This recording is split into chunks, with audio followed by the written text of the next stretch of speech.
Well, hello there, faithful politics listeners. If you're on our podcast feed or viewers, if you're joining us via YouTube, so great to have you with us today. This is Josh Burtram, your faithful host, and we have, as always, Will, our political host. Good to see you, Will. Right, good to be seen. All right, man. Well, today we get the distinct pleasure to interview Grace Ji-sun Kim. She is a professor of theology at Earlham School of Religion and an ordained PC USA minister. She received her MDiv and PhD from University of Toronto. Grace is the host of the Mandang.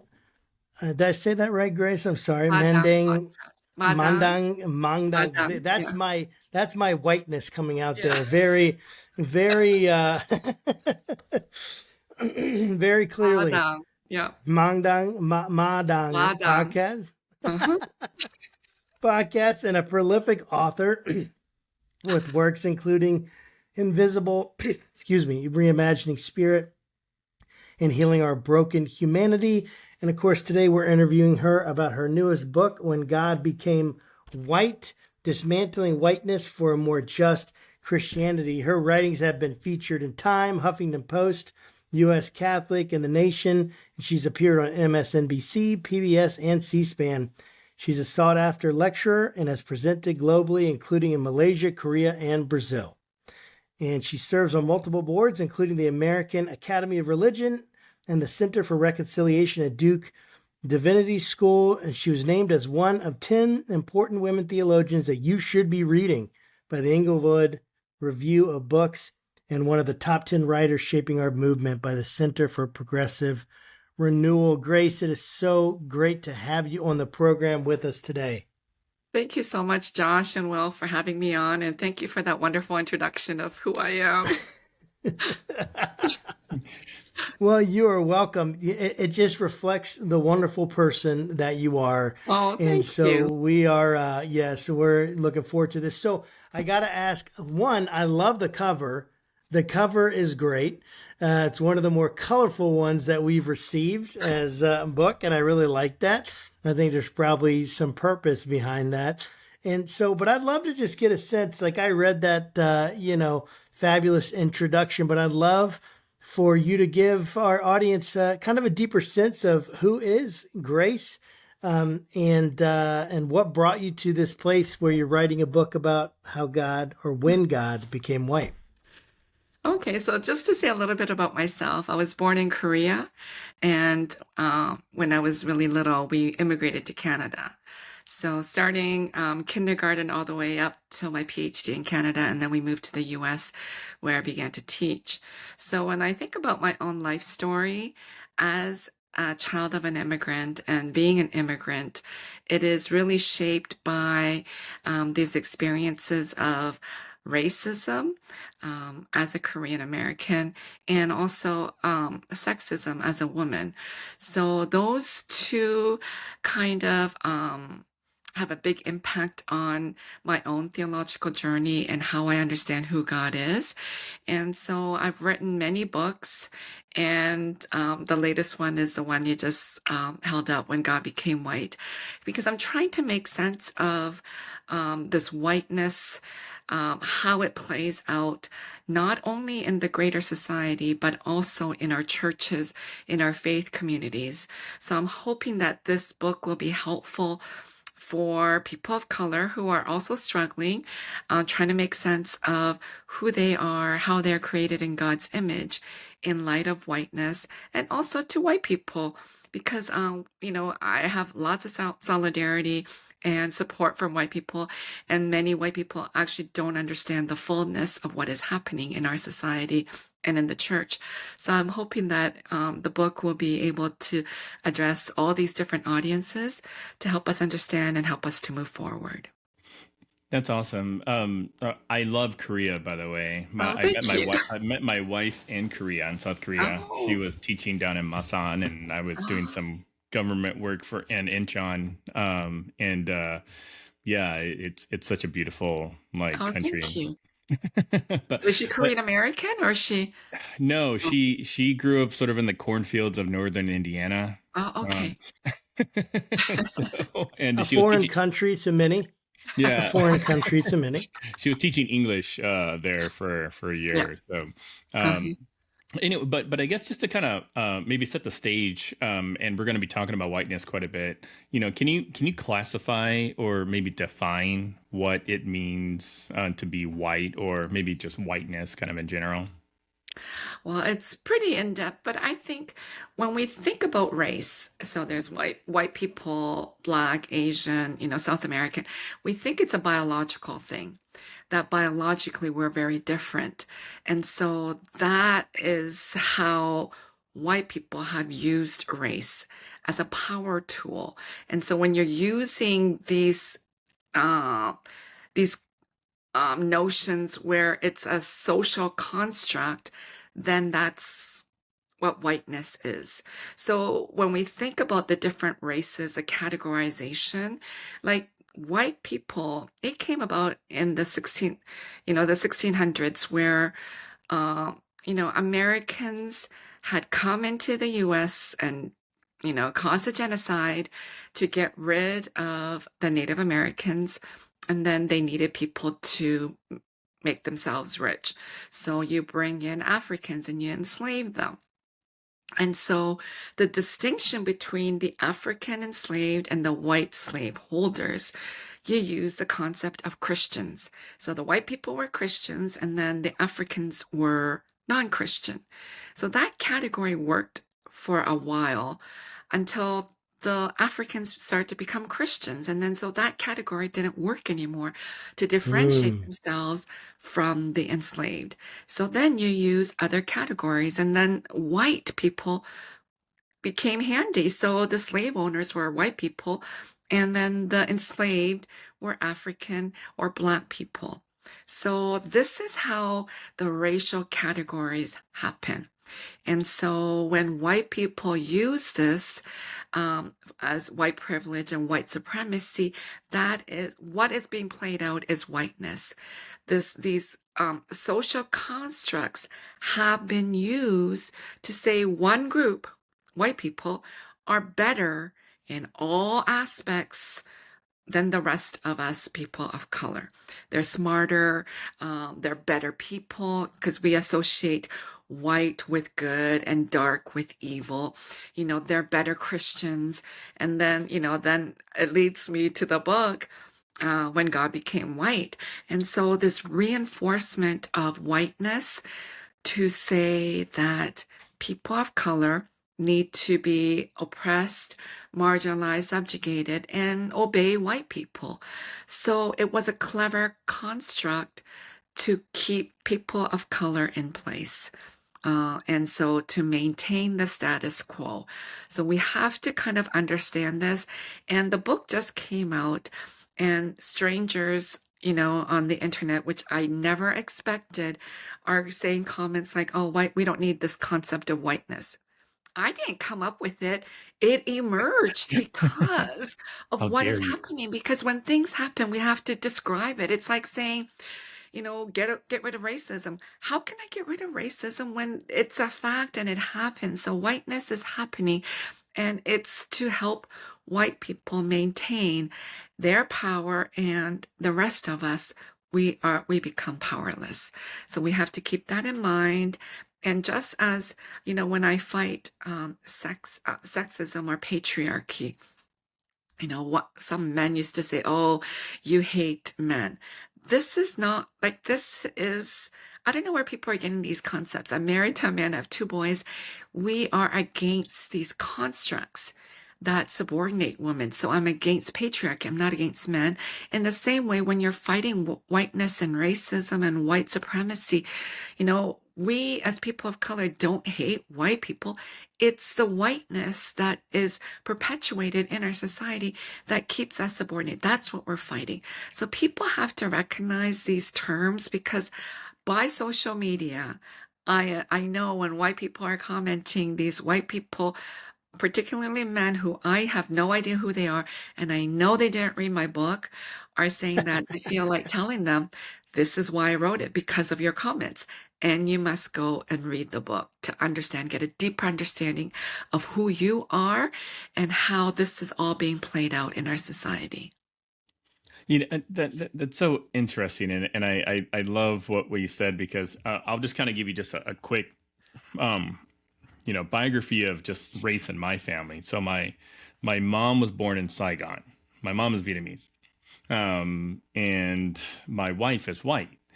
So like, obviously I've experienced racism. I'm black in America. So it's like I've heard the N word, hurled at me in a bunch of very creative different ways throughout my life.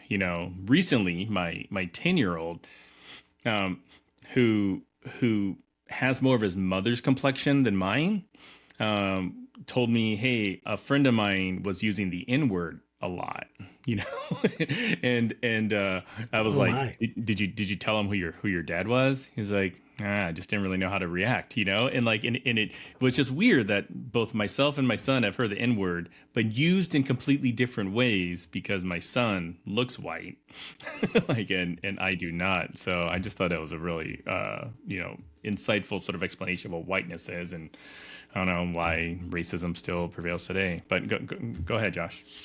Yeah, it's fascinating, Will, and that breaks my heart, honestly, to hear that. And actually my son, who of course is white, he, well, maybe not of course, but he is.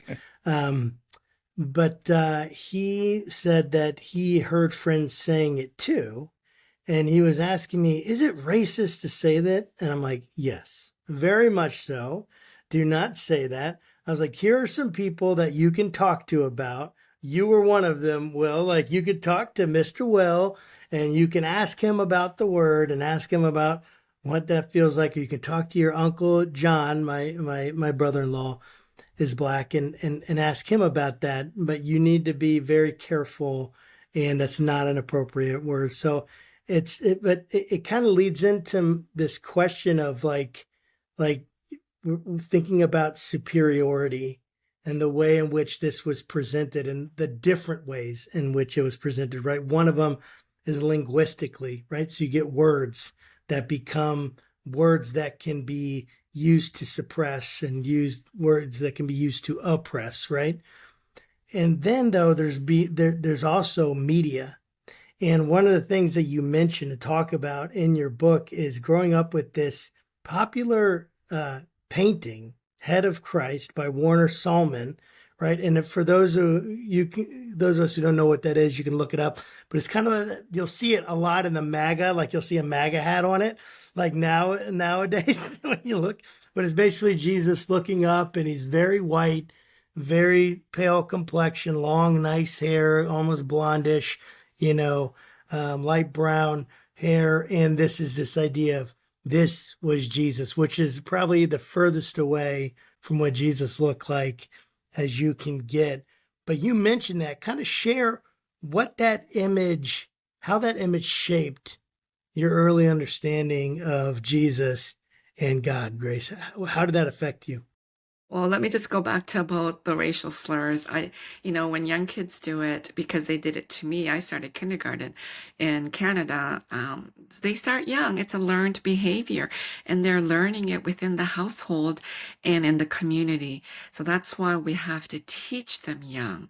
We have to tell them that racism is unacceptable, that we are all created in God's image, whether you are black or white, Asian, Hispanic, Native American, South American. We are all created in God's image. So we have to teach them really young, because kids, it's a learned behavior. And then if we don't teach them young, it just continues on, and you get something like MAGA, where, the president goes ahead and thinks it's okay to do whatever he's doing. So, and now going back to that picture, that was one of the most popular pictures in the 80s and 90s. It was everywhere, this white Jesus. And, my dad picked it up somewhere, and I'm sure he picked it up for free, because nothing in our house was bought except for the beds that my sister and I slept on. Everything else was a hand-me-down or found in a dumpster. So he must have found it somewhere, or someone gave it to him off the street and he brought it home. And my mother thought for sure that this was the likeness of Jesus, and so taught us. So I grew up with that Hmm. white image. And in my early 20s, I was sent by the Presbyterian Church to India, and I saw it there too. It was all over India in all these different churches. And that kind of solidified in my head, oh, this must be how Jesus looked like. And so what it does is many of the images, whether it be that particular image that people are going to be familiar with, or the other ones in Europe, stained glass windows and images of a European white male Jesus, it reinforces. So it's a big cycle that is happening, because this white Jesus then becomes the architect, or it reinforces this whiteness that is happening in our society. So racism is legitimate because, hey, we are worshiping a white male Jesus. So, of course, white people are then closer to God. It was always taught that way. When, the early church fathers, when we think about their theology and how we look at the lineage of the papacy and the bishops and the priests, they all thought if God is male, that they are closer to God than women. Therefore, all the popes Hmm. and the priests and the bishops are going to be men, because they are created in more likeness to God. And so this big cycle of likeness, and then it legitimizes those who don't fit the white male mold to be then oppressed and marginalized, and it feels okay to do it. So we have a lot, within Christianity and in other religions that uphold the white male God. We have a lot of unpacking to do, deconstructing, and then reimagining, because none of us have seen God. And those who have ever seen Jesus, that Hmm. was over 2,000 years ago, we don't know. There were no cameras. But Yeah. most likely, as a Palestinian Jew, he was probably darker skinned, probably really ragged, because, he was a homeless person roaming around, and personal hygiene wasn't an invention until recent times. So he probably smelled, he probably looked dirty, he probably is like what John the Baptist looked like. We somehow have a vision of John the Baptist looking horrible, shaggy, hair all messed up and smelling and wearing these weird clothes. Probably Jesus was similar, because both of them kind of roamed around in that Palestine area. And only when Christianity got so embedded by the white European rulers and emperors that they whitewashed Jesus and made him into this pristine, kind of clean, combed out hair, clean white clothes to look like themselves, because it then reinforced their own colonial mind, their own legacy of war and domination and subordination of people of color. So we have to understand this big cycle that is going on, and we have to break this cycle if we're going to kind of stop racism within our culture, in our society, and in our churches. I'm curious, like, and I'm asking this question as a person of color, but like, why should we care what Jesus looks like? I mean, if you think of Christianity, big organization, big faith community, um, you know, Jesus is going to be fine, no matter what he looks like. And the people that are believers, should have enough faith and confidence that God's going to take care of us all. So I guess, like, why would it matter that Jesus, looks white in paintings, even though genetically, ethnically, we can kind of infer that he probably wasn't as white or pale skinned as he's portrayed. Well, that's a good question. It's because he was misportrayed. And we recognize he was intentionally misportrayed to reinforce whiteness, reinforce white supremacy. If he was portrayed the way he actually looked, then we wouldn't have this problem. But because he was whitewashed and transformed into becoming to look like the emperors, the Roman emperors, Constantine and all these white Europeans, that's where the problem is. And then that gets projected to God. So we keep saying Jesus is the Son of God. So if he's the Son of God, then God must be a white male. We see these paintings in the churches in Europe, and then they get transferred into other places around the world because the white missionaries took a missiology of whiteness with them. Then it continues to say God is white. And if we don't do, if we didn't say God is white to man, then we wouldn't have a problem. But because it's problematic, because it reinforces sexism and racism, then that's a problem. So we have to, and I would say it's not just a problem, it's sinful. Racism and sexism is sinful. I think the churches are very scared to name it that way. We say it's a problem, but actually it's sinful because God loves everyone and we are to love everyone. And if we cannot love everyone, then we're not loving God back. And that was just 2 simple commandments that Jesus said. There's so many commandments and laws, you can't remember them all. So just remember the 2, love God and love our neighbor. But if we cannot love our neighbor and we continue to engage in craziness like war and genocide and enslavement, then this is a problem. So that's why this whole notion, your question is valid, and it's so important because people in the pews are not questioning this. So some of the comments is you can have your Asian God or Asian. That's not what I'm proposing in the book. So that's why I know people aren't reading the book.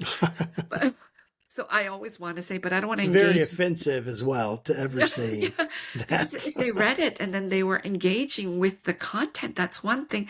But like when they are saying nonsense, and I don't want to engage and waste my time, though. The official thing I want to make to all these comments is this is why I wrote the book, because you are perpetuating all of this evil. You're treating me as someone that's not important, as because I'm less than because I'm a woman, and I'm less than because I'm a woman of color. So this whole cycle needs to be broken, and that's how we need to question, why is it so important that we kind of dismantle this white male God? For 2,000 years, in the name of God, white Europeans went around the whole world to colonize so many. And in the process of colonization in Africa, in Asia, and South America, they murdered so many. And here in North America, we know 98% of the Native American population was murdered. So, and they did it in the name of God. The Pope said, go ahead. We need the land, manifest destiny. That was a legitimate thing for the church. So we have to look back at all the evil and the destruction and the murder and the killing that we have engaged in in the name of God, and repent of this. And we have to move forward. Otherwise, we're going to continue to do this. And we see it being done in different parts of the world right now. So we have to, this is such an important topic. It's life and death situation. It is really, I begin the book that everything is connected to race. And I think so. I didn't think that way when I began the book, but as I wrote the book, I realized it is. Because the way we think about who God is as a white male really determines how we behave. When lawmakers create these laws, anti-immigration laws and, Islamophobic laws and sexist laws against women, we know they have a white male God in them. Whether they have left the Christian faith or not, it still informs them because we uphold this white male notion. We keep saying we're a Christian country or whatever it is, and misunderstanding the whole understanding of who God is and how they're misusing this whiteness to continue to kill Black people and other people of color. So we have to stop this. It's a life and death situation here.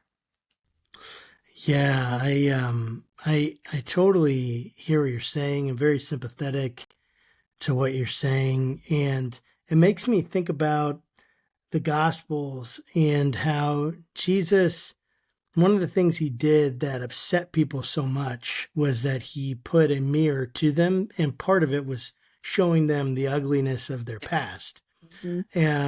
Things when he would even mention things like Gehenna, which would have been a way of bringing to mind like something the equivalent of what we would say like 9/11 or COVID-19 or slavery or any of that. It's one word that brings a whole host of things to mind of their sacrifices of their children to the god Molech and to the Baals, and how some of the ugliest parts of the Israelite past he put to them, how they killed the prophets, how they were in line of the same people that they said they were trying to be against. They were perpetuating the same kinds of injustices, and he would put that mirror to them, and it ended up getting him killed. They killed him because and turned him over to Rome because they hated so much what he was doing.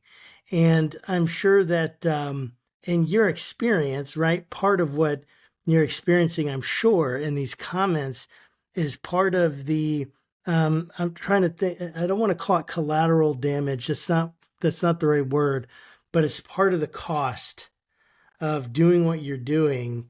And as terrible as that is, and I just want to encourage you and really thank you for doing it, because and enduring those terrible comments. And I pray it never ever be anything beyond just these terrible comments, because you're bringing truth, right? And of course you're coming from your viewpoint, but all of us come from our viewpoint. And so the question is, what's being said? How do we? What I would ask all of my white brothers, especially white brothers, but white brothers and sisters, to say what does offend us and why. If it's actually offending you, can you do some work and ask why? What is it about this that's offending me, and does that please God? And obviously, this has affected you a lot, and this image of this white Jesus has affected you growing up, seeing it in these spaces where you're worshiping, where you're loving this God, where you're supposed to love this God with all your heart, soul, mind, and strength, and then seeing this God in your mind's eye as this white Jesus. How did that affect you, and at what moments did you begin to question this depiction as you were going on your journey? I started to reflect on what white missionaries did in Korea. So I appreciate that they brought the gospel message, but they also brought whiteness with them. So they continue to say about Koreans that we are lazy, we're uneducated, we're so unintelligent, all these negative things. And that happened in Africa too, and in South America, called barbaric. And and then you kind of internalize it as colonized people, because they keep telling you this, they write about it, they telling everybody about how horrible we are, while as the white Europeans are so superb, so intelligent. They have the truth in everything, in religion, about philosophy, about science, etc. So, as I learned about my own past and what the missionaries taught and told us Koreans, I questioned it a lot. And growing up as an immigrant, people continue to immigrate. It's not like one immigration happened, but we continue. And so even in school, when people had the Asian accent, because you come later in life, it's hard to get rid of it. Just like the Scottish and the Germans and the French, they have an accent when they immigrate, but their accent is preferred over an Asian accent or an African accent. Our accents are horrible, and made fun of. While we think, our English, our American accent is so different from the British, but we think British, oh, whatever they say, they sound so smart. That's the narrative. So this upholding of white people and the downplaying of people of color, that is so not what the gospel is. You know, um, you were saying all these stories earlier, Josh, about, Jesus kind of putting the mirror and, you know, telling people what you're doing is wrong. And he did that by example too. He went to the Samaritan woman at the well. First of all, Samaritans were not the Jewish people didn't engage with them, let alone a woman, a Samaritan woman. She went in the daytime where it's not busy. So the wells are really busy in the morning because they need the water to do the rest of the day's work, and then you collect it again at night where it's cooler. But in midday, people don't go. So she went there on purpose. She knew people weren't going to be there. She's disliked by the dominant culture. But then Jesus purposely goes and talks to her and engages in this wonderful conversation. So he does it by example. He is reaching out to the marginalized people and to the women.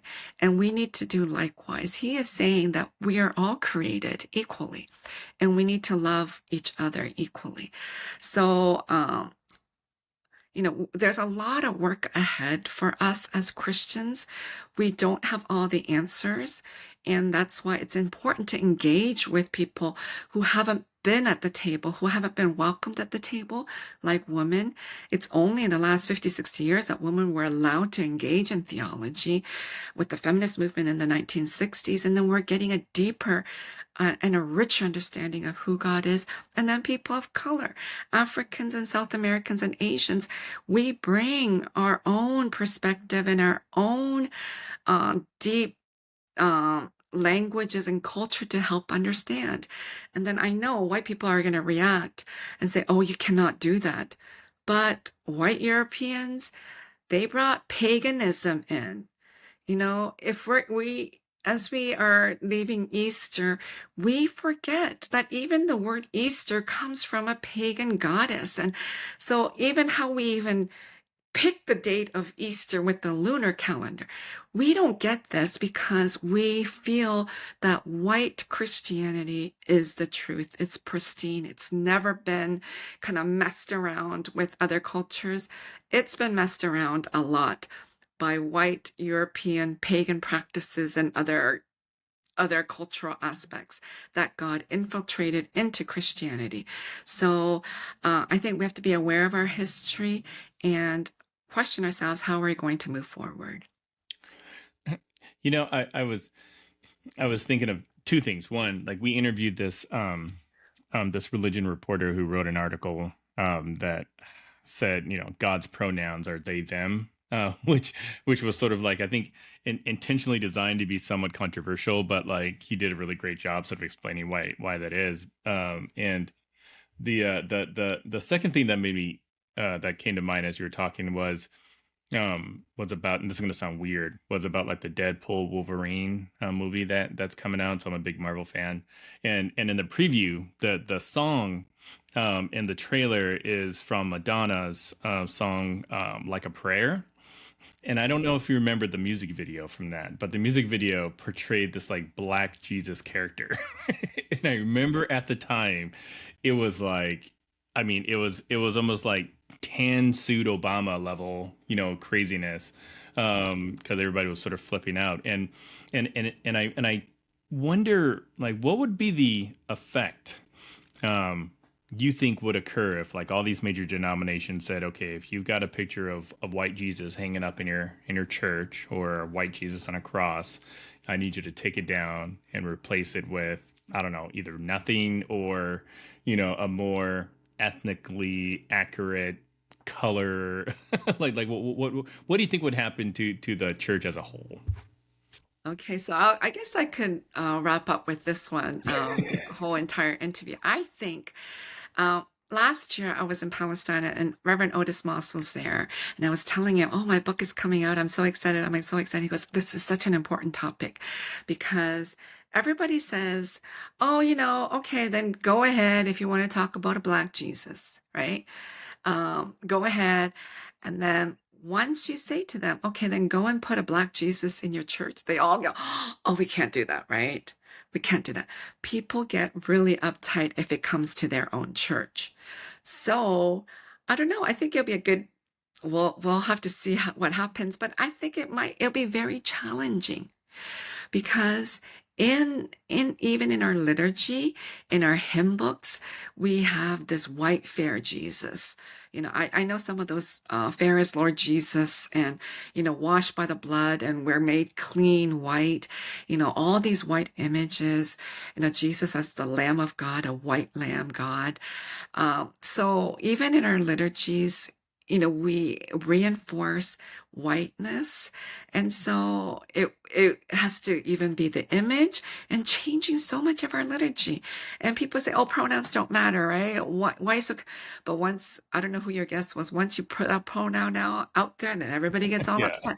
They're okay with he, him for God. But once you put she or her, everybody gets offended, right? Everybody are so uptight, goddess, and then everybody's like, it's not Christianity at all. So I think, there's a lot of education things that we need to do. There are a lot of feminine images in the Bible, and I present some of that in the book. And so we have to kind of reimagine who God is, because all the words that we have, pronouns, whatever, they are not God. I think we get so fixated that when we use Father, we think that is God. That is not God. These are just words, images, metaphors to help us to get a better understanding of who God is, but that is not God. Augustine, a theologian, said, if you think that is who God is, then that is not God. Because what Augustine and what other theologians are saying is God is infinite. We cannot imagine the fullness of God. So whatever metaphors we use, they, them, or, he or she, they are just pointing a finger. And we are these finite little human beings. Our brains are tiny. We cannot imagine the fullness of God, but we need everybody at the table to help us to get a deeper understanding. So I think that will be a great challenge, Will, that you're giving out. And that will make people really question their whole upbringing in the church, their whole liturgy, prayer, their icons, whatever paintings, stained glass windows, and images of who God is, and try to dig deeper into the fullness of who God is. That's good. Thank you for sharing that. So how can people keep up with your work? Where can they get the book? And how can they follow you in general? So here's my book. It's a colorful book. You can get it wherever books are sold. Ebook, and then I think audiobook is coming out soon, or if it hasn't. And they can follow me on my Substack. It's called Loving Life, or just Google me. I have a website, and you can follow me on Substack. You can subscribe there. It's free, or you can do a monthly contribution. And I'm all over social media, all under Grace G. Sun Kim. On Twitter, I just got into, I think it's called Threads. I don't even know what it's called. I just got on there. I don't even know what I'm doing, but I'm there. And I'm on Instagram, Facebook, all under Grace G. Sun Kim. But following my Substack will be great, Loving Life. And please do read the book and then engage with me too. And it was a pleasure to be with you on Faithful Politics. Thank you so much. This has been a wonderful conversation. Yes, absolutely. It's been a pleasure for us as well. And you heard it, folks. So please pick up the book wherever books are sold, and make sure you follow Grace on social media and in all the different areas. We'll put links to that stuff and in also, the I forgot, description. they can follow me on my podcast too, Madang Podcast. It's sponsored by Christian Century. So if they cannot remember Madang, M-A-D-A-N-G, then just go to Christian Century and you can find it there. So thank you so much, Joshua. This was a great pleasure to have a conversation with you on my book. Absolutely. Same here. Well, guys, thanks so much for joining us. And until next time, keep your conversations not right or left, but up. God bless. See ya.